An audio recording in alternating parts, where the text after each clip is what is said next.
আজকের এই ভিডিও ক্লাসটিতে আমি তোমাদের দেখাবো নবম শ্রেণী ইতিহাস দ্বিতীয় অধ্যায়। এই দ্বিতীয় অধ্যায় থেকে যত শর্ট কোশ্চেন প্রশ্ন উত্তর আছে এবং ওই সমস্ত শর্ট প্রশ্ন উত্তরগুলি আজকের এই ভিডিও ক্লাসটিতে দেখাবো এবং এই প্রশ্ন উত্তরগুলি তোমাদের কিন্তু এমসিকিউ এবং এসএকিউ বিভিন্নভাবে আকারে প্রশ্নগুলি আসতে পারে। এর আগের ভিডিও ক্লাসটিতে আমি তোমাদের যেমন আজকে আমি তোমাদের দ্বিতীয় অধ্যায় দেখাচ্ছি, এরকম প্রথম অধ্যায় থেকেও প্রশ্ন উত্তর আমার চ্যানেলের মাধ্যমে আমি তোমাদের দেখিয়েছি। ওই ভিডিওটির লিংক এই ভিডিও ডেসক্রিপশন বক্সে দেওয়া আছে, সেখান থেকে তোমরা কিন্তু দেখে নিবে। মনে রাখবে, এই যে আমি পিডিএফটি থেকে তোমাদের দ্বিতীয় অধ্যায় থেকে যে এমসিকিউ বা শর্ট কোশ্চেনগুলি দেখাচ্ছি, এই প্রশ্নগুলি বিভিন্ন টেস্ট বই, বিভিন্ন নোট বই, বিভিন্ন প্রশ্নবিচিত্রা টার্গেট থেকে দেখে দেখে নিজে রেডি করে আমি তোমাদের জন্য লিখেছি। আর দ্বিতীয় অধ্যায় থেকে পরীক্ষায় আসার মতো যত শর্ট কোশ্চেন আছে সব এই পিডিএফটির মধ্যেই আছে। ওকে, এবার আমি তোমাদের শর্ট কোশ্চেনগুলো দেখাবো, ভালোভাবে তোমরা বুঝে যাও। এখান থেকে অর্থাৎ ক্লাস 9 দ্বিতীয় অধ্যায় থেকে যে গুরুত্বপূর্ণ শর্ট কোশ্চেনগুলি আছে সেগুলি কি কি দেখো। প্রথম কোশ্চেন, কবে কাদের মধ্যে পিরামিডের যুদ্ধ হয়? উত্তর, 1798 খ্রিস্টাব্দে ফ্রান্স ও ইংল্যান্ডের মধ্যে পিরামিডের যুদ্ধ হয়। পরের কোশ্চেন, নেপোলিয়ন কবে নিজেকে সম্রাট হিসাবে ঘোষণা করেন? উত্তর হবে 1804 খ্রিস্টাব্দে। পরের কোশ্চেন, নেপোলিয়নের আত্মজীবনীমূলক গ্রন্থের নাম কি? উত্তর হবে নেপোলিয়ন অন নেপোলিয়ন।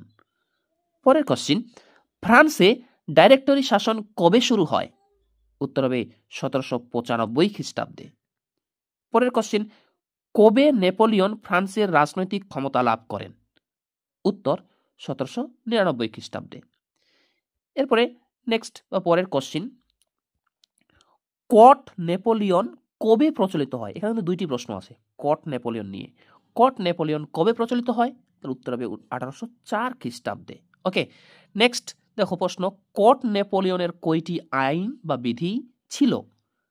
ঠিক আছে, আছে, তো উত্তর লিখবে কট নেপোলিয়নের আইন বা ধারা আছে 2287টি। পরের কোশ্চেন, 1804 খ্রিস্টাব্দে ফ্রান্সে আইন সংহিতা সংকলন করেন কে? উত্তর হবে নেপোলিয়ন বোনাপার্ট।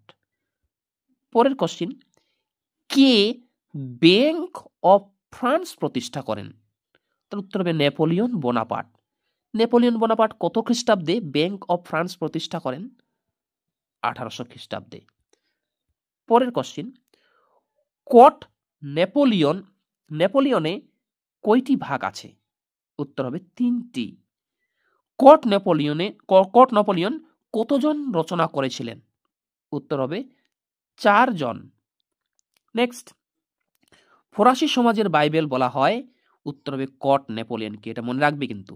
ওকে, পরের কোশ্চেন 11 নম্বর প্রশ্নটি দেখো, নেপোলিয়ন রাজকর্মচারীদের উৎসাহিত করার জন্য যে রাষ্ট্রীয় সম্মান প্রদান করেন তাকে কি বলে? উত্তর হবে লিজিয়ন অফ অনার।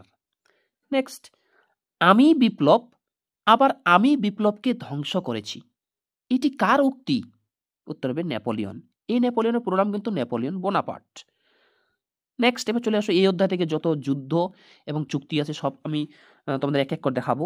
পরের কোশ্চেন, ট্রাফালগারের নৌযুদ্ধ কবে কাদের মধ্যে হয়? উত্তর হবে 1805 খ্রিস্টাব্দের 21 অক্টোবর ফ্রান্স ও ইংল্যান্ডের মধ্যে। পরের কোশ্চেন, টিলসিটের সন্ধি কবে কাদের মধ্যে হয়? উত্তর হবে 1807 খ্রিস্টাব্দে প্রথম আলেকজান্ডার ও নেপোলিয়নের মধ্যে টিলসিটের সন্ধি হয়। পরের কোশ্চেন, পরের 15 নম্বর কোশ্চেনটি একটু দেখো। 15 নম্বর প্রশ্নটা কি বলছে, কে কবে কোন দেশে কনফেডারেশন অফ দ্য রাইন, মানে এই কনফেডারেশন অফ দ্য রাইন মানে এর বাংলা মানে হচ্ছে রাইন রাষ্ট্রসংঘ, একটাই জিনিস কিন্তু এটা ইংরেজি নাম, এটা বাংলা নাম, প্রতিষ্ঠা করেন? উত্তর হবে নেপোলিয়ন বোনাপার্ট 1806 খ্রিস্টাব্দে জার্মানিতে এই কনফেডারেশন অফ দ্য রাইন বা রাইন রাষ্ট্রসংঘ প্রতিষ্ঠা করেন। পরের কোশ্চেন, নীল নদের যুদ্ধ কবে কাদের মধ্যে হয়? উত্তর লিখবে 1798 খ্রিস্টাব্দের 1 আগস্ট ফ্রান্স ও ইংল্যান্ডের মধ্যে নীল নদের যুদ্ধ হয়।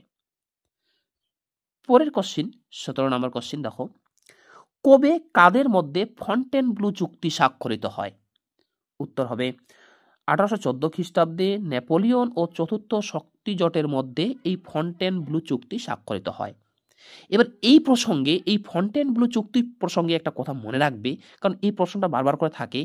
এই চুক্তির মাধ্যমে, অর্থাৎ এই ফন্টেনব্লো চুক্তির মাধ্যমে নেপোলিয়ন ফ্রান্সের সিংহাসন ত্যাগ করে এলবা দ্বীপে নির্বাসিত হন।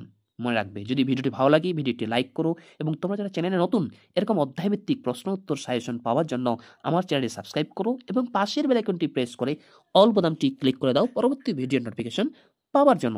এটি কিন্তু ইতিহাসের দ্বিতীয় অধ্যায়ের প্রশ্ন উত্তর। ওকে, এরকমভাবে আমি পিডিএফ থেকে প্রথম অধ্যায়ের প্রশ্ন উত্তর দেখিয়েছি আমার চ্যানেলের মাধ্যমে। তোমরা যারা ওই ভিডিওটি দেখোনি, এই ভিডিও ডেসক্রিপশনে দেখো লিঙ্ক দেওয়া আছে, সেখান থেকে কিন্তু তোমরা অবশ্যই সেই ভিডিওটি দেখে নিবে। পরের কোশ্চেন, ফ্রিডল্যান্ডের যুদ্ধ কবে কাদের মধ্যে হয়? উত্তর হবে 1807 খ্রিস্টাব্দে ফ্রান্স ও রাশিয়ার মধ্যে ফ্রিডল্যান্ডের যুদ্ধ হয়েছিল। নেক্সট কোশ্চেন, ট্রাফালগারের নৌযুদ্ধে ইংরেজ সেনাপতি কে ছিলেন? ট্রাফালগারের নৌযুদ্ধে ইংরেজ সেনাপতি কে ছিলেন? উত্তর হবে নেলসন। পরের কোশ্চেন, কে কবে কার বিরুদ্ধে বার্লিন ডিক্রি জারি করেন? উত্তর লিখবে নেপোলিয়ন 1806 খ্রিস্টাব্দে ইংল্যান্ডের বিরুদ্ধে বার্লিন ডিক্রি জারি করেন। পরের কোশ্চেন, কে কবে কার বিরুদ্ধে মিলান ডিক্রি জারি করেন? উত্তর হবে নেপোলিয়ন 1807 খ্রিস্টাব্দে ইংল্যান্ডের বিরুদ্ধে মিলান ডিক্রি জারি করেন। পরের কোশ্চেন 22 নম্বর প্রশ্নটি দেখো, দেওয়া আছে যে মহাদেশীয় ব্যবস্থা কে কবে প্রবর্তন করেন? উত্তর হবে নেপোলিয়ন বোনাপার্ট 1806 খ্রিস্টাব্দে মহাদেশীয় ব্যবস্থা বা কন্টিনেন্টাল সিস্টেম প্রবর্তন করেন। এই নেপোলিয়ন বোনাপার্ট কোন দেশের বিরুদ্ধে মহাদেশীয় ব্যবস্থা প্রবর্তন করেন? উত্তর হবে ইংল্যান্ড। পরের কোশ্চেন, নেপোলিয়ন কবে কাকে স্পেনের সিংহাসনে বসান? উত্তর 1808 খ্রিস্টাব্দে নিজের ভাই জোসেফকে নেপোলিয়ন স্পেনের সিংহাসনে বসান। পরের কোশ্চেন, নেপোলিয়ন কবে রাশিয়া আক্রমণ করেন? উত্তর হবে 1812 খ্রিস্টাব্দে। নেক্সট, পোড়ামাটি নীতি কোন রাষ্ট্র গ্রহণ করেছিল? কোন রাষ্ট্র বলতে কি কোন দেশ? রাশিয়া। লিপজিগের একটা জিনিস বিভিন্ন বই দেওয়া আছে, আমি কারণ বিভিন্ন বই থেকে প্রশ্নগুলো করেছি। লাইপজিগের বলুক বা লিপজিগের যুদ্ধ কি নামে পরিচিত? উত্তর হবে জাতিসমূহের যুদ্ধ। নেক্সট, লিপজিগের যুদ্ধ কবে কাদের মধ্যে হয়? উত্তর হবে 1813 খ্রিস্টাব্দে ফ্রান্স ও চতুর্থ শক্তিজোটের মধ্যে লিপজিগের যুদ্ধ হয়। পরের কোশ্চিন দেখো, ওয়াটারলু যুদ্ধ কবে কাদের মধ্যে হয়? উত্তর হবে 1815 খ্রিস্টাব্দে 18 জুন ওয়াটারলু যুদ্ধ হয়। কাদের মধ্যে হয়? নেপোলিয়ন ও চতুর্থ শক্তিজোটের মধ্যে এই ওয়াটারলু যুদ্ধ হয়। নেক্সট, নেপোলিয়নের শেষ যুদ্ধ কোনটি? উত্তর হবে ওয়াটারলু যুদ্ধ। নেক্সট, কোন দ্বীপে কবে নেপোলিয়নের মৃত্যু হয়? দ্বীপটার নাম চাইছে এবং কত খ্রিস্টাব্দে নেপোলিয়নের মৃত্যু হয় সেটা চাইছে। উত্তর লিখব সেন্ট হেলেনা দ্বীপে নেপোলিয়নের মৃত্যু হয়। কত খ্রিস্টাব্দে? 1821 খ্রিস্টাব্দের 5ই মে। নেক্সট, পোড়ামাটি নীতিটি হলো খাদ্যশস্য জল নষ্ট করে দেওয়ার একটা নীতি। ঠিক আছে, শত্রুদের কিন্তু খাদ্যশস্য জল নষ্ট করে দিত এই নীতি অনুযায়ী। পরের কোশ্চেন, নেপোলিয়ন গ্র্যান্ড আর্মি নিয়ে কবে মস্কো অভিযান করেন? মস্কো অভিযান বা রাশিয়া অভিযান একই ব্যাপার, কিন্তু নেপোলিয়ন মস্কো বা রাশিয়া অভিযান করেছিল কত খ্রিস্টাব্দে? ওকে, উত্তর হবে 1812 খ্রিস্টাব্দে। একটা আর্মি নিয়েছিল, ওই আর্মিটার নাম কি? Grand army. মস্কো বা রাশিয়া অভিযান করেন নেপোলিয়ন, মনে রাখতে হবে। নেক্সট, ইউনিভার্সিটি অফ ফ্রান্স কবে প্রতিষ্ঠিত হয়?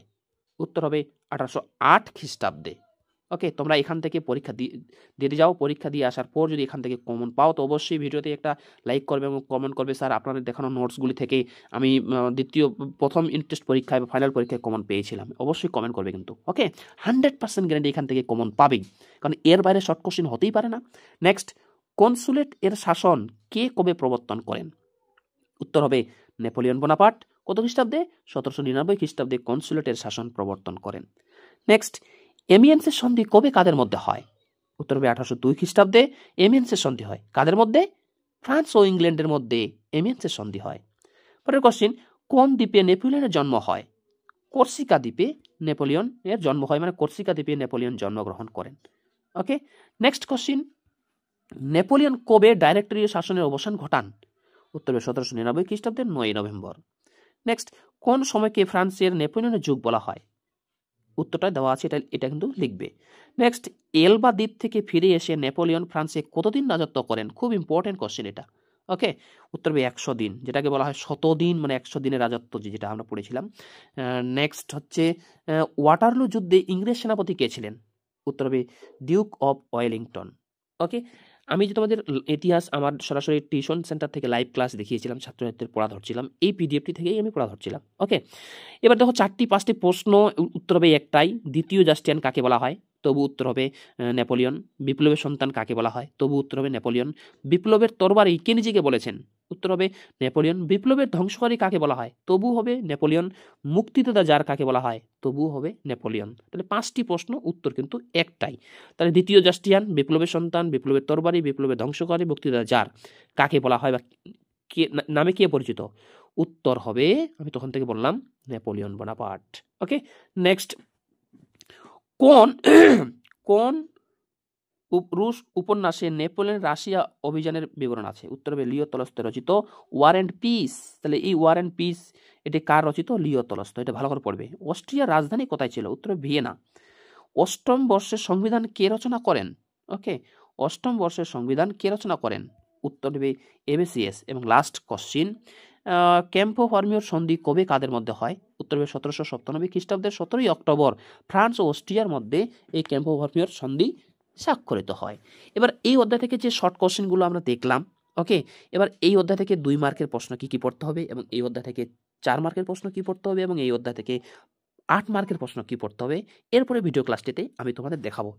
ভিডিওটি যদি ভালো লাগে ভিডিও একটি লাইক করো, এবং তোমরা যারা চ্যানেল নতুন এরকম অধ্যায় ভিত্তিক প্রশ্ন উত্তর সাজেশন পাওয়ার জন্য আমার চ্যানেলটি সাবস্ক্রাইব করো, এবং পাশে বেল আইকনটি প্রেস করে অল বোতামটি ক্লিক করে দাও পরবর্তী ভিডিও নোটিফিকেশন পাওয়ার জন্য। এরপরের ভিডিও ক্লাসটিতে আমি তোমাদের এই প্রথম অধ্যায়, দ্বিতীয় অধ্যায়ের মতো তৃতীয়, চতুর্থ, পঞ্চম, ষষ্ঠ, সপ্তম, অষ্টম, নবম, দশম যতগুলি অধ্যায় আছে প্রত্যেকটি অধ্যায় থেকে এরকম ভাবে পার্ট পার্ট করে এমসিকিউ, এসএকিউ, বড় প্রশ্ন উত্তর আমি আমার চ্যানেলের মাধ্যমে আমি তোমাদের দেখাবো।